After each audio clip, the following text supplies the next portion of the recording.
है। ये बीमारी जन्मजात है और इसके कारण कई मानसिक और शारीरिक विकार होते हैं। चूंकि इसका कोई इलाज नहीं है, इसीलिए जागरूकता और देखभाल ही इस बीमारी से लड़ने के उपाय है। इस अवसर पर आज प्रदेश के विभिन्न जिलों में जागरूकता के कार्यक्रम आयोजित किए गए। देखिए ये रिपोर्ट। के समय या उसके शीघ्र बाद आरंभ होने वाली जीवन भर की दिव्यांगता है।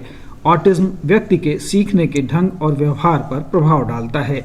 साधारण भाषा में कहें तो जन्म के बाद या बच्चे के होश संभालने के बाद उसका अपने आप में खोए रहना, शोर, भीड़ भाड़ से बचना, असामान्य व्यवहार करना जैसे लक्षण आ सकते हैं। ऑटिज्म के शिकार बच्चों की पहचान के लिए डॉक्टर विशेष प्रकार की प्रक्रिया अपनाते हैं और कुछ तरह के टेस्ट करते हैं। देश में ऑटिज्म के मामलों की दर प्रति लाख पर 1 होती है, यानी प्रतिवर्ष 1 लाख पैदा हुए बच्चों में एक बच्चा ऑटिज्म का शिकार हो सकता है। एक अनुमान के अनुसार वर्तमान में देश में ऑटिज्म के शिकार लोगों की संख्या 21 लाख से कुछ ज्यादा है। इस रोग का कोई खास इलाज नहीं है। विशेष देखभाल और स्पेशल स्कूल में शिक्षा ऑटिज्म के शिकार बच्चों को सामान्य जीवन जीने में मदद कर सकती है। घर पर भी भेदभाव रहित वातावरण हो, साथ ही स्कूल में इन पर विशेष ध्यान दिया जाए।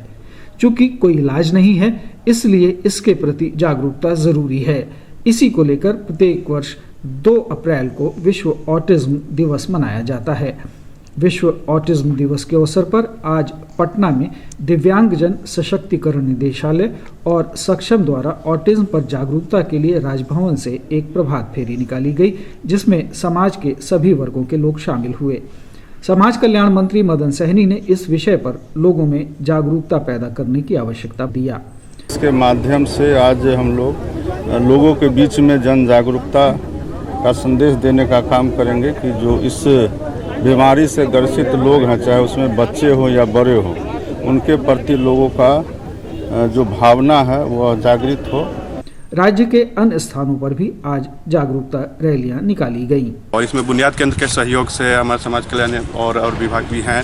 और 3 और 4 तारीख को हम लोगों ने दिव्यांग बच्चों के लिए एक निबंध प्रतियोगिता तथा चित्रकला प्रतियोगिता का भी आयोजन किया है और सामान्य बच्चों का भी है। उसमें जो पुरस्कृत होंगे, जो चयनित होंगे, उन विद्यार्थियों का फिर फाइनल हम लोगों ने उसको विभाग को भेजेंगे और वहाँ राज्य स्तरीय 9 तारीख का कार्यक्रम आयोजित किया गया है, जहाँ उन्हें सम्मानित किया जाएगा। इस रोग के प्रति जागरूकता, सही समय पर देखभाल इस रोग से लड़ने के मुख्य उपाय हैं। सरकार ने इस विकार को दिव्यांगता की श्रेणी में रखा है, लेकिन ऑटिज्म के शिकार लोगों की अगर सही देखभाल हो तो वे न सिर्फ सामान्य जीवन बिता सकते हैं, बल्कि हर तरह से सक्षम भी हो सकते हैं। ब्यूरो रिपोर्ट, दूरदर्शन समाचार, पटना। आगे बढ़ते इस बुलेटिन का सीधा प्रसारण